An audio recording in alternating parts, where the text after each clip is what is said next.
नमस्कार, एमएच1 न्यूज में आपका स्वागत है। मैं हूं विकी जैन। आज का सबसे बड़ा सवाल मुद्दे में यही है कि हरियाणा की राजनीति में आखिर चल क्या रहा है। एक तरफ कांग्रेस जिस तरह से एक एक करके टूट रही है, दिक्कतें बढ़ती जा रही हैं, तो बीजेपी के लिए भी दिक्कतें हैं, वो भी बताएंगे क्या है। लेकिन पहले हरियाणा कांग्रेस की जो बागियों की लिस्ट है उसमें एक और नाम बढ़ गया है और ये नाम है कैप्टन अजय यादव का। कैप्टन अजय यादव ने हरियाणा सरकार के मंत्रिमंडल से इस्तीफा दे दिया। बिजली मंत्री थे, उन्होंने अपने पद से इस्तीफा दे दिया है, लेकिन सिर्फ और सिर्फ इस्तीफा इसलिए नहीं दिया कि वो कुछ कहने वाले हैं या छोड़ रहे हैं राजनीति, बल्कि उन्होंने कई खुलासे भी कर दिए।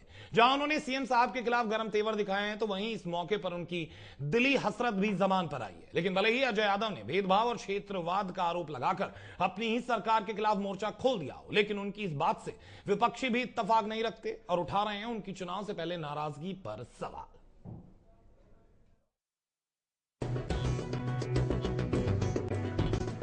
देखी जमाने की यारी, बिछड़े सभी बारी बारी।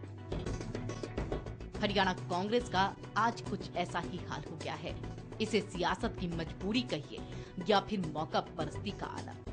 हरियाणा कांग्रेस में नेताओं के बिछड़ने का सिलसिला बदस्तूर जारी है कि ना जाने ये चढ़ता सूरज ढलने से पहले कितने नेताओं की आस्था बदलने का संदेश देकर जाए।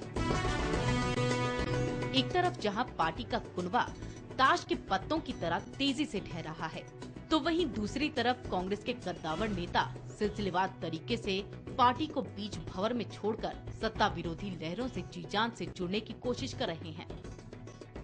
हरियाणा कांग्रेस की बागियों की लिस्ट में एक नया नाम और शुमार हो गया है और वो नाम है कैप्टन अजय सिंह यादव का। अब इसे कैप्टन साहब का आदर्शवाद कहें या फिर अवसरवाद, लेकिन उन्होंने विधानसभा चुनाव से ठीक पहले मुख्यमंत्री भूपेंद्र सिंह हुड्डा पर भेदभाव का आरोप लगाते हुए मंत्रिमंडल से इस्तीफा दे दिया। इस्तीफा देने के साथ ही अजय यादव प्रदेश का सीएम बनने की अपनी इच्छा को दबा नहीं पाए और सीएम बनने की चाह आखिरकार उनके जुबान तक आ ही गई। अजय यादव ने कहा कि प्रदेश में कोई भी विधायक और मंत्री मुख्यमंत्री बन सकता है। इतना ही नहीं, उन्होंने यहाँ तक भी कह दिया कि मैं कोई साधु संत नहीं हूँ। अजय यादव के इस्तीफा देने के पीछे वजह चाहे जो भी हो, लेकिन उन्होंने एक बार फिर विपक्ष को बोलने के लिए मुंह दे दिया है और एक बार फिर विपक्ष कांग्रेस को डूबता जहाज बताकर खूब ठहाके लगा रहा है।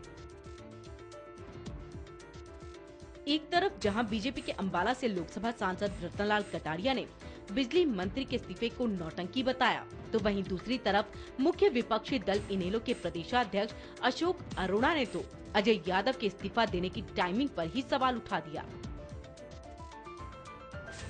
कांग्रेस के लिए थोड़ी राहत की बात ये जरूर है कि कांग्रेस के बाकी नेताओं की तरह अजय यादव ने दूसरे दलों की नीतियों में अपनी आस्था नहीं दिखाई, लेकिन चुनावी समर में अजय यादव की नाराजगी का बड़ा मतलब नजर आ रहा है। ऐसे में अजय यादव के इस्तीफा देने की टाइमिंग पर सवाल उठना लाजमी है कि आखिर चुनाव से ठीक पहले ही अजय यादव को मुख्यमंत्री की नीयत में खोट क्यों नजर आई। आखिर क्यों क्षेत्रवाद और भेदभाव के आरोप चुनाव से ठीक पहले कैप्टन साहब की जुबान से बाहर आए, या फिर उनके सियासी तजुर्बे ने उन्हें ऐसा करने पर मजबूर कर दिया। Bureau report, MH one news. बहरहाल कैप्टन अजय यादव ने ऐसा क्या कह दिया कि सियासत हिल गई। आइए आपको भी सुनवाते हैं। हमारे रेजिडेंट एडिटर चंद्रशेखर धनी ने खास बातचीत की है कैप्टन अजय यादव से। हरियाणा के बिजली मंत्री कैप्टन अजय सिंह यादव ने इस्तीफा दे दिया। इस्तीफा क्यों दिया, इन सब बातों पर इनसे समीक्षा करेंगे, चर्चा करेंगे। कैप्टन साहब, इस्तीफा अचानक क्या कारण रहा? केवल इसलिए कि जो अभी पिछले दिनों अभी पटवारियों की लिस्ट निकली, उसमें काफी भेदभाव हुआ। उससे पहले ऑडिटर्स की लिस्ट निकली थी, आगे भी कुछ लिस्टें निकलने वाली। अगर इसी तरीके से अगर भेदभाव होता रहा तो हम लोगों में क्या जवाब देंगे। हमारे यहाँ यूनिवर्सिटी बनी है, वहाँ पर भी जो है हमारे यहाँ के नौजवानों को रोजगार नहीं मिल रहा। अगर इस तरीके से काम चलेगा तो कैसे काम चलेगा। और दूसरी बात यह है कि मैं कांग्रेसमैन हूँ और मैं चाहता हूँ पार्टी मजबूत हो। मैं कांग्रेस में हूँ, कांग्रेस में रहूँगा और जब तक जनता कांग्रेस में रहूँगा। आपने जो एलिगेशन लगाए हैं विकास के, भेदभाव के, नौकरियों में पक्षपात के, ये सारे एलिगेशन लगभग वीरेंद्र सिंह और शैलजा भी लगाते आ रहे हैं।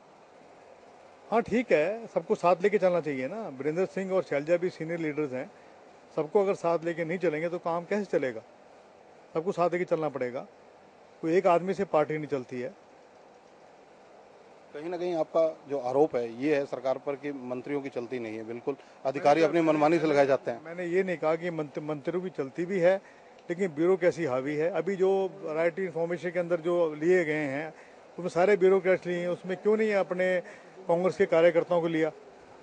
कांग्रेस कार्यकर्ताओं को लेना चाहिए था।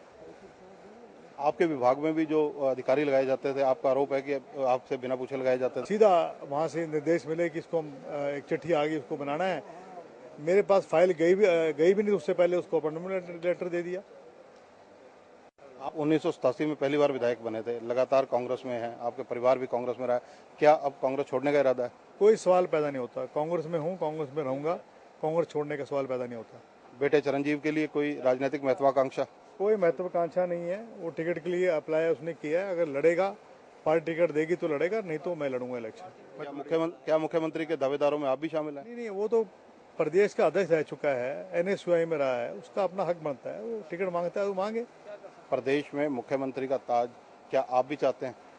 मैंने कभी नहीं कहा मैं महत्वाकांक्षी नहीं हूँ, लेकिन अगर हाईकमान चाहेगी तो मैं कोई साधु संत थोड़ी ना हूँ। मैं कोई आपने कांग्रेस संगठन के अंदर रहकर क्यों नहीं बातचीत की सारी?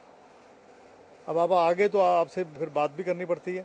नहीं, एंथोनी कमेटी की जो आप बात कह रहे हैं वो बताइए थोड़ी सी। कमेटी के सामने सारी बातें रखी हमने। तो क्या निष्कर्ष निकला? निष्कर्ष आप देख ही रहे हैं।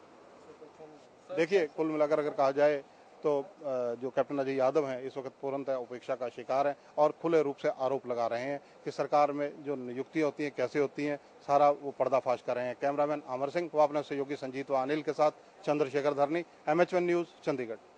बहरहाल कहीं ना कहीं कैप्टन साहब बहुत कुछ बयां कर गए हैं, अपनी टीस भी, अपनी महत्वाकांक्षा भी। भले ही वो ये कहें कि उनकी महत्वाकांक्षा ज्यादा नहीं है, लेकिन साथ साथ सियासत में भी कुछ नए रंग दे गए।